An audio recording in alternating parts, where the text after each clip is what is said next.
오늘 저녁에는 기적을 부르는 믿음. 기적을 부르는 믿음. 우리가 살아가면서 사람이 이게 필요한 거예요. 기적이 꼭 필요한 거예요. 몸이 아픈 사람은 병원에 가면 큰 병도 없는데 신경성인지 이 무슨 원인인지 모르게 자꾸 몸이 시름시름 아픈 사람은 하나님 우리 어머니 병을 기적적으로 고쳐주세요. 병원에 가보니까 언제 생겼는지 항체가 생기고 면역성이 생겨가지고 병이 뚝 떨어지면 얼마나 좋겠어요. 여러분 시험을 치고 기다리고 시험을 앞두고 있는 아이들은 하나님 우리 아이가 기적적으로 시험에 되게 해주세요. 경쟁이 아무리 세도 우리 아이가 시험 되면 좋고 사업하는 분들이 장사가 안 돼가지고 사업이 안 돼가지고 고민할 때 하나님 우리 남편 사업장에 기적을 베풀어 주셔서 만남의 축복을 주시고 좋은 거래처, 좋은 파트너를 만나게 해주시고 우리가 건강을 보든지 사업을 보든지 다 여러분 이 기적이 필요한 기적이 600년 고이 간직했던 것도요 5시간만 불타면 없어지는 거요. 그러니 우리가 세월이 지나보면 어떨 땐 살아있는 게 기적입니다. 여러분 의사 선생님들 말씀을 들어보면 우리 몸에 세균이 얼마나 많은지요. 세균과의 전쟁이라는 거예요. 보이지 않는 바이러스가 세균이 악성 바이러스 수퍼 괴질 이상한 세균이요 우리 몸에 전시만시 돌아다니고 나도 모르는 사이에 감염이 되고 오염이 되고 점염이 되고 나도 모르는 사이에 암이 들러붙고 나도 모르는 사이에 내 몸속에 병이 자라기 때문에 우리가 어떤 면으로 이렇게 두 발 딛고 밥 잘 먹고 댕기는 게 기적이에요. 그 교통사고가 얼마나 많은데 차에 안 받치고 대충 그래도 뭐 다리만 부러지고 댕기는 거 기적입니다. 오요. 기적이 사실은 큰 게 아니에요. 생활 중에 얼마나 우리가 기적이 많은지 죽을 일이 많고 험한 꼴이 많은 세상 살아가면서 이 시대 성도들에게 얼마나 기적이 필요한지 이 기적이 다반사가 되고 기적이 일상이 되고 기적이 상식이 되고 기적이 여러분 일상적으로 늘 사실 우리가 기적의 주인공들이에요. 기적의 주인공. 근데 우리의 믿음 중에도 기적을 일으키는 믿음이 있고 여러분 기적을 안 일으키는 못 일으키는 믿음이 있는 거예요. 믿음도 여러 종류가 있어요. 성공에도 특징이 있고 성공하는 사람 부자들에게도 습관이 있고 이기는데도 습관이 있고 여러분 수학에는 공식이 과학에는 법칙이 영어에는 용법이 성공에도 축복에도 기적에도 매뉴얼이 있어요. 덮어놓고 되는 게 아니고 성경에 오늘 오병이어 기적을 살펴보려고 하는 거예요. 오병이어 기적이에요. 여러분 오병이어라는 게 물고기 2마리 가지고 물고기 2마리 떡조가리 5개 가지고 남자들만 5,000명이 먹인 기적이 벳세다 들판에서 벌어지는데 이 기적이 오병이어 기적은 사복음서에 다 기록된 이야기예요. 성경이 여러분 숫자가 많이 기록됐고 마태, 마가, 누가, 요한복음 사복음서에 몽땅 기록되어 있다는 것은 이게 아주 중요하다는 얘기예요. 사복음서에 몽땅 기록되어 있는 기적의 내용이 오병이어 기적인데 어떻게 하면 우리가 기적을 불러들이는 기적을 일으키는 그런 믿음을 이룰 수가 있을까요?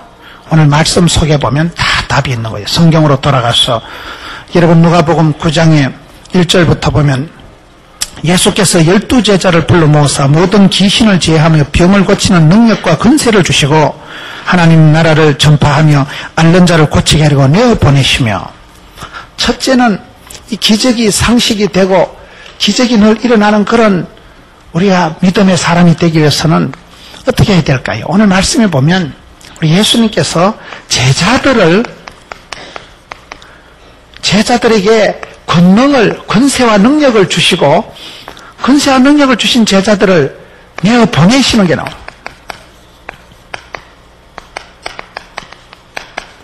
이게 무슨 말인가 하면 기적 중에 제일 큰 기적은 사람이 바뀌는 거예요. 기적 중에 제일 큰 기적은 찌질이 같은 그 시대의 그저 무지랭이 같은 바닷가에 있던 그런 무식하고 단순했던 사람들을 예수님께서 이때부터는 본격적으로 권세와 능력을 부어주시고 그들을 기적의 주인공으로 만들어가면서 그들을 예수님 대신 내어보낸다는 사실이에요. 여러분, 그 무식한 제자들, 베드로가 갈릴리 수산고등학교를 나왔어요. 무식한 거요. 예수님 제자들이 그렇게 탁월한 사람들이 아닙니다. 평범하고 일상적이고 그런 그저 소시민적인 예수님의 제자들을 예수님께서 데리고 다니시다가 이때쯤 와가지고 누가복음 9장에 와서는 제자들에게 직접 이제 너희가 병을 고치고 너희가 귀신을 쫓아내고 너희가 다니면서 너희 스스로 자생력을 갖추어서 독립심을 가지고 네가 기적의 주인공이 되라. 제자들을 이제 기적의 주인공으로 만드시는 거예요. 이게 기적입니다. 여러분, 기적 중에 최고 기적은 내가 예수 믿고 구원받은 거예요.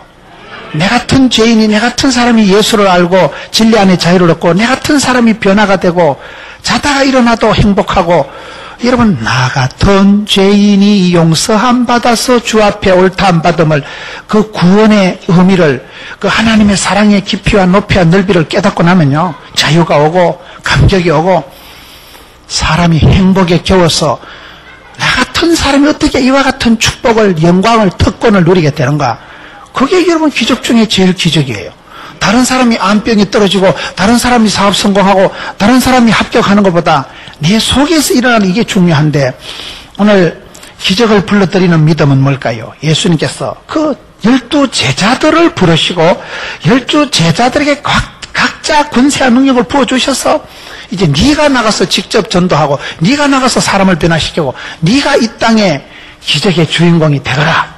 이렇게 해서 각자의 영적인 자생력을 부어주시고 제자들이 다 이제는 작은 예수가 되고 제자들이 예수님처럼 화해지고 변화되고 권세와 능력을 가진 사람이 되는, 이게 기적의 첫 단추다는 거예요. 그런데 하나님께서는 저와 여러분에게 기적을 행할 때 저와 여러분 자체를 기적의 주인공으로 만들어 가신다는 거예요. 그저 기적의 구경꾼이 아니라 놈들 기적을 바라보면서 기죽고 부러워하고 놈들을 바라보면서 하는 사람이 아니라 네가 기적의 주인공이 되도록 예수님께서는 12 제자를 불러셔서 이제는 각자 그들에게 권능을 부여하시고 너희들이 가서 기적을 행하라, 이렇게 하는 거예요. 여러분, 지도자는 누구냐? 참된 지도자는, 세상적인 지도자는 모든 인기가 자기에게 집중됩니다. 세상적인 지도자는 대통령이 되든지 무슨 회장이 되든지 하면 지한토로 인기를, 권력을 집중시키는 게 세상의 리더십이지만은 참된 지도자는 권세와 능력을 나누어 주는 거예요. 분열을 하는 거예요. 나누어 주고 그들이 각자가, 제자들이, 사람들이 각자가 잘하도록 맡기고 부탁하고 위임하는, 이게 우리 예수님의 지금 리더십의 모습인 거예요. 예수님께서는 세월이 지나갈수록 제자들을 불러가지고 자기가 인기를 독차지하고, 야, 이제 나도 제법 이제 한 인기 한다, 그러시는 분이 아니라 한참 기적을 행하시고 그런 기적의 주인공으로 복음사역을 하시다가 누가복음 9장에 와가지고는 제자들을 불러놓고 제자들에게 너희들이 권세와 능력을 가지고 나가라. 네가 가서 복음을 전하고 네가 가서 치유하고 네가 가서 귀신을 쫓아내고 네가 하라고. 여러분, 어리비리하는 찌질이 같은 제자들이, 무식한 제자들이 이 오병이의 기적을 통해서 깨닫게 되는 것은, 아, 나도 할 수 있구나. 내가 주님의 제자가 된다는 것은 내가 기적의 주인공이 되는구나. 그걸 지금 변화시키는 것이고, 그런 제자들에게 자생력을 길러주고 제자들에게 독립심을 길러주는 이 부분이 기적의 첫째 단추라는 거예요. 여러분, 우리가 살아가면서 신앙생활 또요, 어쨌든 자생력을 구축해야 됩니다. 네가 믿고 네가 선택하고 네가 판단하고 네가 하는 거예요. 신앙생활을 구경꾼같이 갖지 말고, 신앙생활을, 아버지는 훌륭한 장로님인데 아들은 띠리하고 엄마는 권사님인데 딸은 멀뚱하고 그러면 안 되는 거예요. 대를 이어가지고 아버지가 믿는 하나님을 내가 믿고 어머니의 하나님을 내가 믿고 내 믿는 구체적이고 개인적이고, 그것이 그 대를 이어가면서 점점 날마다 기적을 체험하고, 야, 우리 할아버지 때 우리 가정을 붙드신 하나님, 우리 아버지 때 역사하신 하나님, 내 시대에 내가 기적의 주인공이 되고 내 삶 속에 기적이 다반사로 일상으로 벌어지면 그것처럼 행복한 게 없는 거예요. 사람은 언약의 말씀을 기억하고 전능하신 하나님을 기대하고 쉬지 말고 기도하고 하나님 때를 기다리면 누구든지 기적의 주인공이 되는 거예요. 그걸 5기가 있다, 5가지 기가 있다 이렇게 얘기하는 거예요. 두 번째, 오늘 성경에 보면 어떻게 하나님께서 기적을 이루어 가실까요? 3절에 보겠습니다.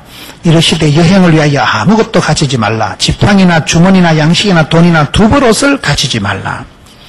두 번째 기적은 뭐냐? 여행을 위해 아무것도 가지지 말아요. 아무것도 가지지 말라. 여러분, 사람이 인생길, 여행길, 먼 여정을 살아가려고 하면 준비를 단단히 해야 됩니다. 여비가 있어야 되고, 옷도 챙겨 입고, 신발도 잘 신어야 되고, 여행을 하려고 하면 여러분 준비물이 있어야 되는데, 오늘 예수님께서 갑자기 너희들이 이 복음을 전하고 나가서 선교사역 하는 데는 아무것도 가지지 말라는 거예요. 두 벌 옷도 준비하지 말라는 거예요. 여러분, 옷도 안 가지고 어떻게 갑니까? 이것은 무엇을 말하는가 하면, 저와 여러분이 살아가다 보면 얼마나 필요한 게 많은지 몰라요. 뭐니 해도 머니가 중요하고, 자본주의 사회에서는요, 돈이면 다 됩니다. 90%는 돈으로 다 되는 거예요. 집도 돈으로 사고, 여러분, 홈은 못 사도 하우스는 산다는 말이 있어요. 단잠은 못 사도 침대는 사요. 침대는 가구가 아니에요.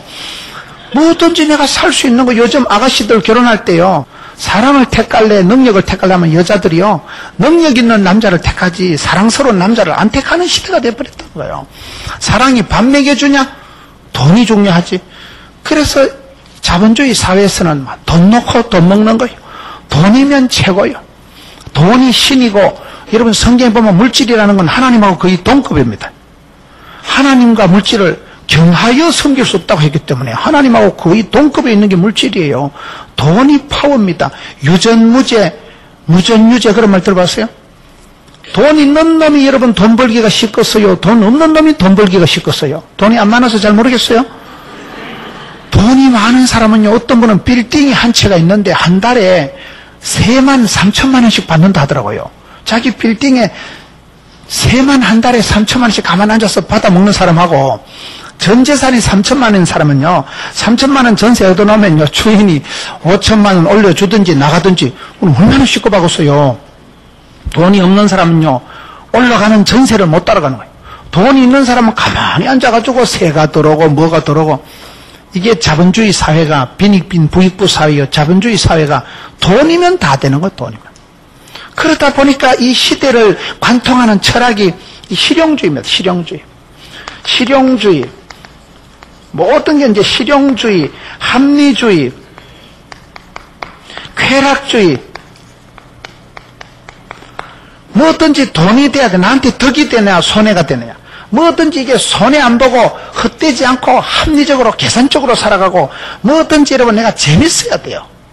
점점 이 시대가 실용주의 사회로 흘러가고 합리주의, 쾌락주의라는 이런 세상 철학이 주장하는, 관통하는 시대를 우리가 살아가다 보니까 돈 없는 놈은 나쁜 놈이에요.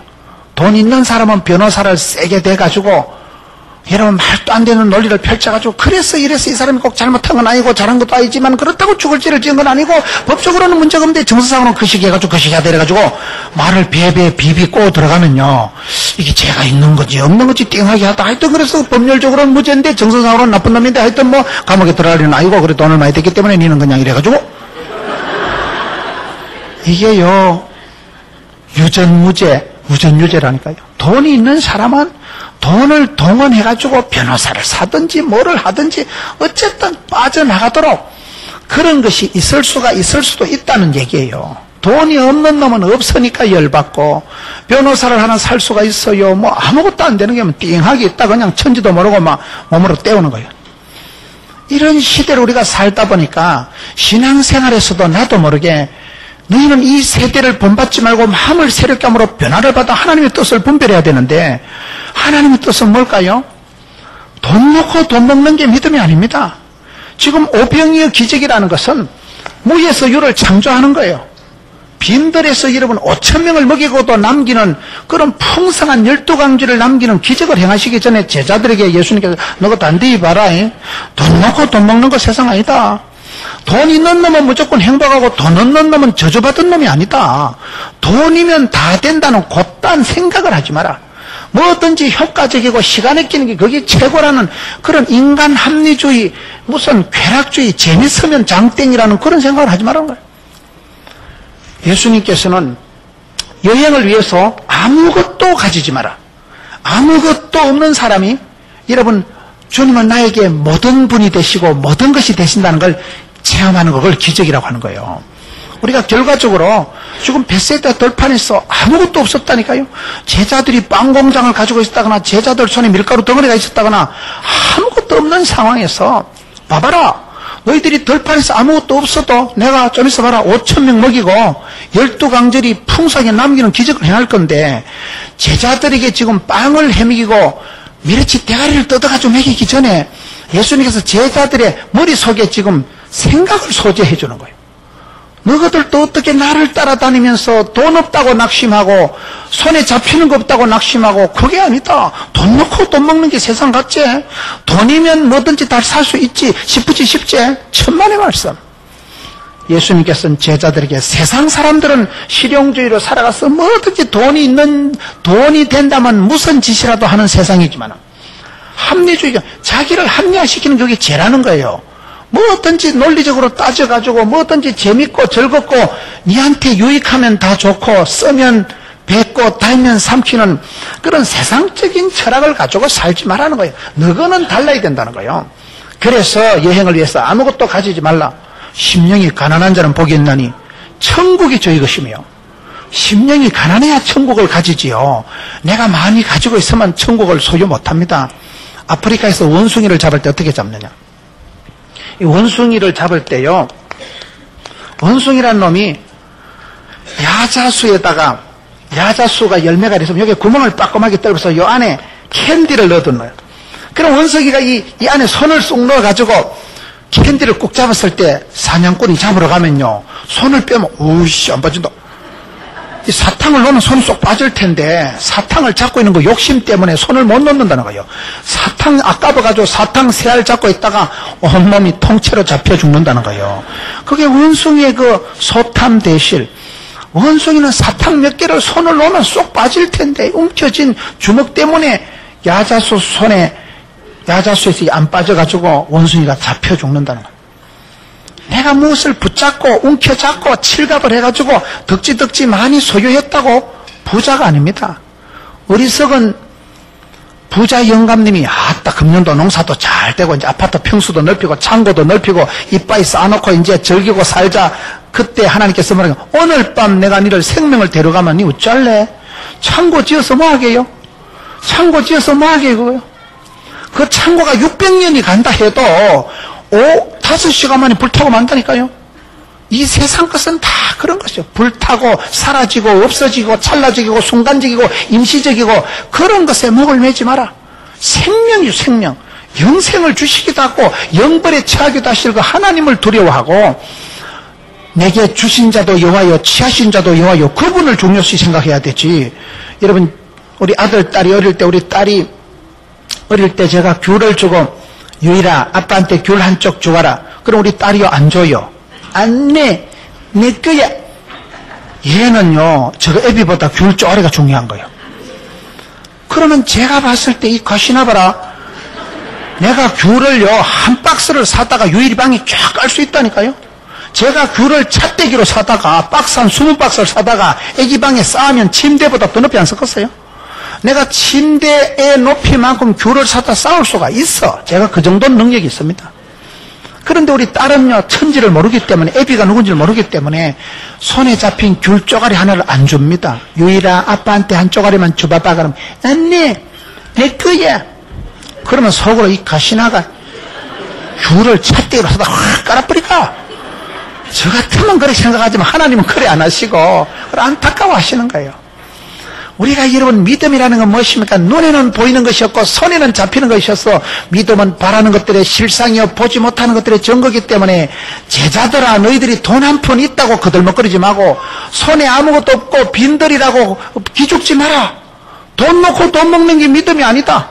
무예수유를 창조하신 하나님께서 세상은 그저 실용주의로 뭐든지 돈이 되고 유익하다면 10원짜리 하나 손해를 안 보려고 설치는 사람이 교인들입니다. 여러분, 자기를 위해서는 온갖 변명이 많은 사람이 교인들이에요. 여러분, 재밌고 좋다 하면 뭐든지 하려고 하는 사람들이에요. 그런 세상의 철학을 가지고 살지 마라. 기적은 뭡니까? 돈 놓고 돈 먹는 게 아니라 전혀 빈들에서 아무것도 없는 데서 우리 하나님은 무에서 유를 창조하신다는 거죠. 지금 그 빈들에서 여러분 5,000명, 남자만 5,000명이니까 한 2만 명을 먹이고도 12강줄이 이빠이 됐을까? 남길 수 있는 하나님이라는 걸 지금 보여주기 전에 사전에 좀 정지 작업을 하는 거야. 기적이 뭔지 아나? 네 머리가 바뀌는 게 기적이다.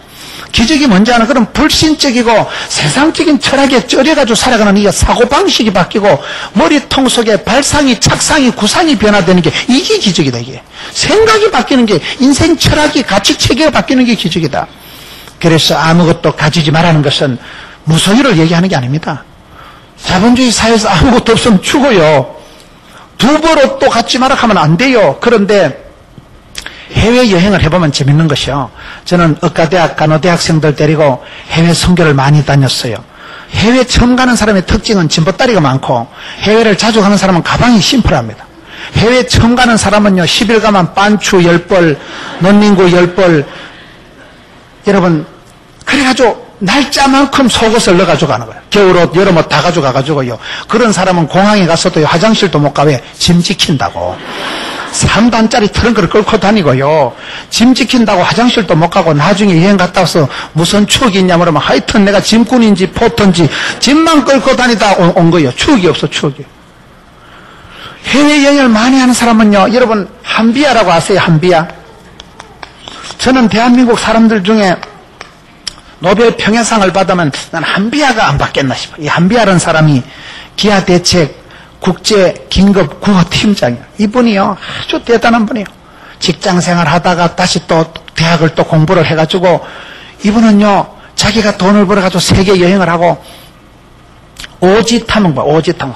손 산골짜기, 아주 사람이 안 가는데 그런 첩첩산골에, 그런 두메 산골로 아주 험한 곳으로만 다니면서 어려운 사람 도와주고, 지진이 일어나고 태풍 쓰나미가 지나가고 그런 데만 찾아가고 긴급 구호팀장으로 다니는 분이 한비아 씨라고 있어요. 유명한 분이에요. 이분의 글을 보면 한비아 씨는요, 여행할 때 제일 요긴한 게 뭔지 아세요? 보자기 하나 가져요. 보자기 하나 들고 가가지고, 여러분 이 꼴랑 보자기 하나를 들고 가는 이 보자기가 뭐냐? 짐 쌀 때는 이게 짐보따리가 되고, 여러분 국회일에 보면 국회의원들이 뭐 국정감사할 때 보면 이 보자기 짐을 싸가지고 가잖아요. 보자기를 짐을 싸면 보따리고, 잠잘 때 이걸 덮으면 혼이불이고, 그 다음에 바람이 햇살이 딱 올 때 치면 이게 파라솔이라는 거예요. 이게 파라솔도 됐다가 혼이불도 됐다가 짐 싸는 것도 됐다가, 이까짓 거 보자기 하나 가지고요, 오만 때만 가지를 연출하는 사람이 한비아 씨예요. 그러니까 해외여행을 자주 다니는 사람들은요, 어쨌든 짐을 간단하게 가져다닙니다. 제가 선교사님들하고 카나다의 마이클 더 빌리 선교사님, 스코틀랜드의 스트로마 비티 선교사님들하고 제가 캠퍼스 사역을 같이 했어요. 그런 외국 사람들하고 해보고 여행을 다녀보면 이분들은요, 짐을 아예 붙이지를 않습니다. 짐을 왜 안 붙이냐 싶으면 짐이 한 번씩 상한다는 거예요. 항공에 붙이면요, 갖다 부러지는 수도 있고, 어떨 때는요, 필리핀에 의료 봉사 가는데 짐이 도착하면서 보면 짐은 하와이로 가 있는 거예요. 지금은 시대가 좋은 시대지만 옛날에는요, 하물을 붙이면 이 하물이 엉뚱한 데로 가버리는 거예요. 그리고 제일 문제가 공항에 내렸을 때 짐 찾는 데 시간이 많이 걸려요. 지난번에 보니까 뭐 어디 무안공항인가 비행기는 1시간 타고 짐은 3시간 기다렸다 찾는다더라고요. 그게 무슨 비행기예요? 3시간 기다려서 짐을 찾을 정도가 되면 곤란하기 때문에 해외여행을 자주 하는 선교사님들 이런 분들 보면 어쨌든 손에 들고 공항에 통과하면 바로 쑥 나갈 수 있도록 심플하게 살아가는 게 건강한 거예요. 저와 여러분이 세상 험한 세월을 살아가면서 나도 모르게 세상 철학에 쩔어가지고, 세상 철학에 쩔어서 하나님의 계산, 하나님의 방식에 대해서 신뢰가 없어지는 거, 이걸 지금 예수님이 제자들에게 도전하는 거예요. 여행을 위해서 두 벌 옷도 가져가지 마라. 아무것도 가지지 마라. 이게 말이 안 되는 소리예요. 여행을 하는데 뭐 양말이라도 신고 가야지요. 여행을 가는데 남학신이라도 있어야 되는데, 여기서 예수님이 강조하시는 것은 돈 있다고 안심하고 돈 없다고 기죽고 물질주의로 살아가지 마라. 모든 게 배금주의 사상, 물질 중심으로 믿음은, 기적은 거기 아니라는 거예요. 기적은 무에서 유를 창조하시고 빈들에서 잔치를 벌시는 분이 우리 하나님이라는 거예요. 그거를 좀 제자들의 머리를 지금 소재하는 거예요. 세 번째, 기적이 어떻게 일어날까요? 10절 말씀을 봅시다. 사도들이 돌아와 자기들의 모든 행한 것을 예수께 고한데 데리시고 따로 벳세다라는 고을로 떠나가셨으나 무리가 알고 따라왔거늘 예수께서 저희를 영접하사.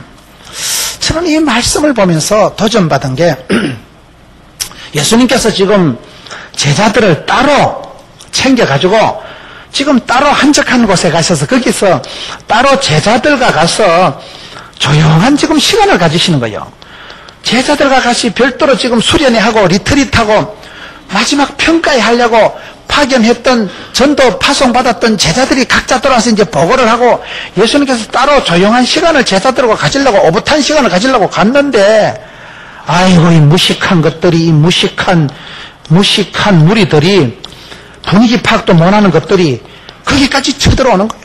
예수님 예 하고 밀고 들어오니까 저 같으면 오늘은 접수 순서 50번까지 하고 나머지 내일 오세요 하든지 뭐 키가 170 이하는 집으로 가라 하든지 34, 24 이하로 가라 하든지 뭐가 이래.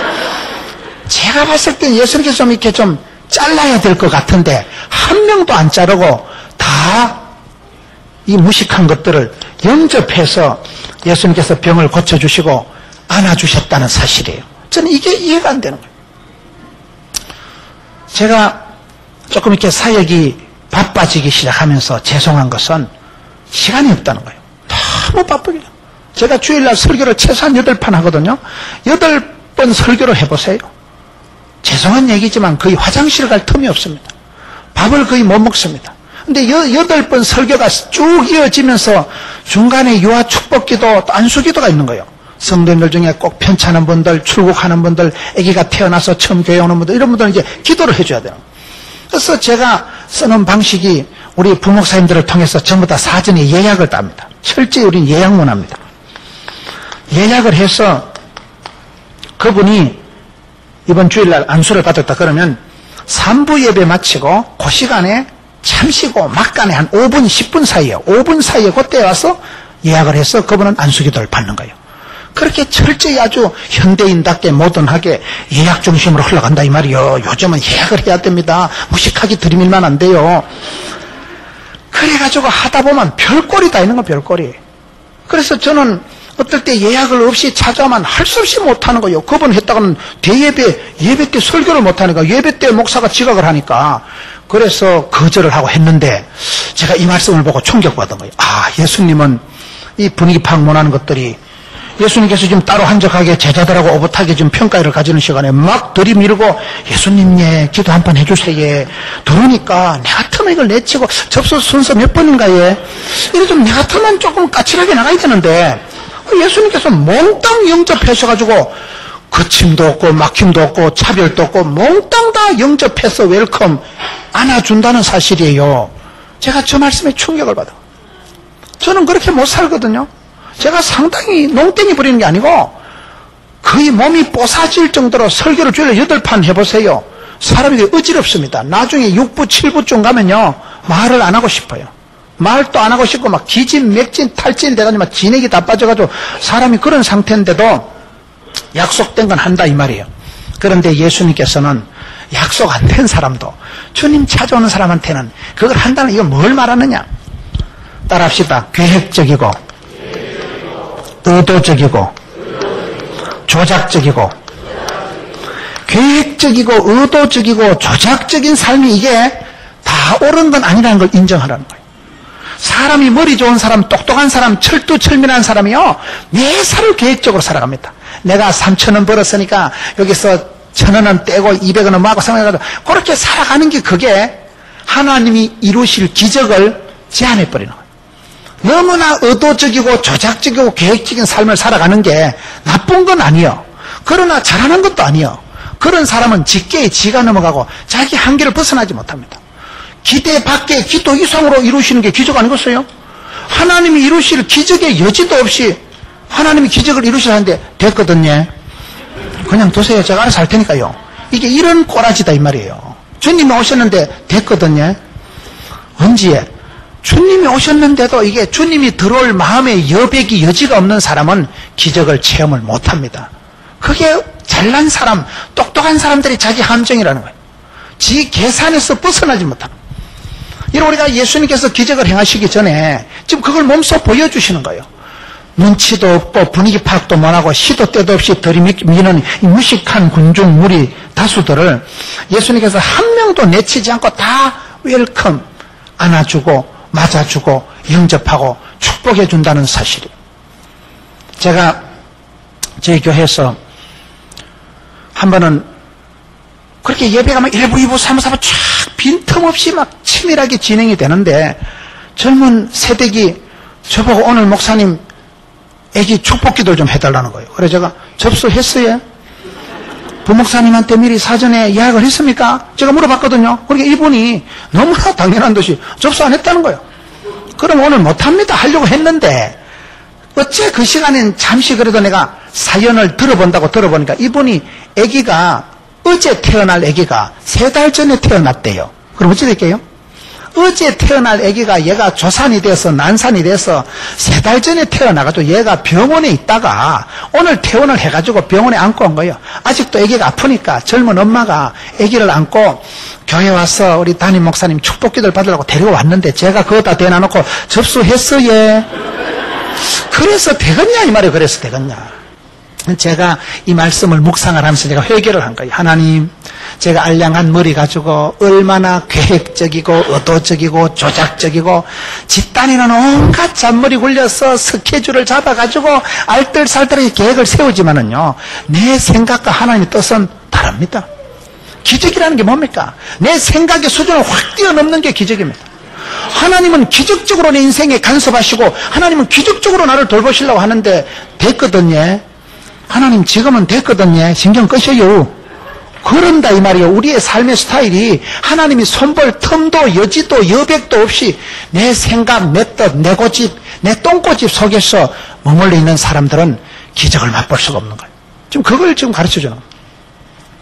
예수님은 지금 분명히 스케줄이 있습니다. 제자들하고 따로 한 시간을 보내려고 가셨는데 분위기 파악 못하는 사람들이 확 밀어닥칠 때 짜증을 내시거나 내치시거나 접수 순서를 따지는 게 아니고 그 무식한 것들을 다 영접해서 다 안아주고 다 치료해주고 다 복음을 가르쳐 주시는 이 모습이 지금 오병이어 기적을 행하기 직전의 모습이에요. 오병이어 기적을 행하는 그 들판에서 이 현상이 벌어지는 거예요. 저는 이 말씀을 보면서 우리가 오늘 왜 기적을 체험하지 못할까요? 너무나 내 머릿속에서 하나님을 제한해버려요. 너무나 내 생각, 내 스케줄, 내 조작적이라니까요. 조작적. 너무나 인간적인 의도적인 계획적인 그것이 하나님 보실 때는 우스운 거예요. 우리 딸이 귤 쪼가리 서너 개 들고 내 거야 하듯이 지거 하라 하세요. 니 배 터지게 먹어라. 귤 쪼가리 그거 서너 개 가지고 고집을 부리지 마라. 아빠는 박스 떼기로 차 떼기로 줄 수 있다니까요. 귤 농장을 내가 통째로 사줄 용의가 있을 수도 있지. 제가 그 정도는 됩니다. 사랑하는 딸을 위해서 내가 피를 뽑아서라도 내가 사주지. 그런데 그 딸이 문제는 애비를 안 믿는 거예요. 애비의 능력을 모르는 거예요. 애비의 수준을 안 믿고 죄 중에 가장 큰 죄는 불신죄라고 하는 거예요. 여러분 이게 오병이어 기적을 들판에서 뭐 물고기 가지고 뭐 떡조가리 가지고 몇 명 먹였다는 게 중요한 게 아니고 믿음 없는 제자들을 믿음의 주인공을 만들고 여러분 돈 놓고 돈 먹는 게 세상인 줄 아는 사람들에게 돈으로도 못 가요. 힘으로도 못 가요. 믿음으로 가는 나라를 좀 가르쳐주는 거예요. 여기서는 사람의 의도와 계획과 그런 조작적인 계획적인 것이 아무리 내가 주도 면밀하게 소판을 튕겨서 컴퓨터를 밤새도록 두드려도 그거는요 내 수준. 하나님은 내 상상 밖에 기도 밖에 기대 이상으로 얼마든지 역사하신다는 거예요. 들판에서 지금 빈들에서 5,000명을 먹이실 분이 제자들한테 너무 그래 인간적인 새끼줄 강조하지 마라. 너무 그래 네 머리 수준에서 하나님을 가두어 놓지 마라. 하나님을 제한하지 마라. 그걸 지금 여기서 강조하는 겁니다. 네 번째 12절을 보겠습니다. 날이 저물어 가매 12사도가 나와 여쭤오되 무리를 보내어 두루 마을과 촌으로 가서 유하며 먹을 것을 얻게 하소서. 우리가 있는 여기가 빈들이니이다.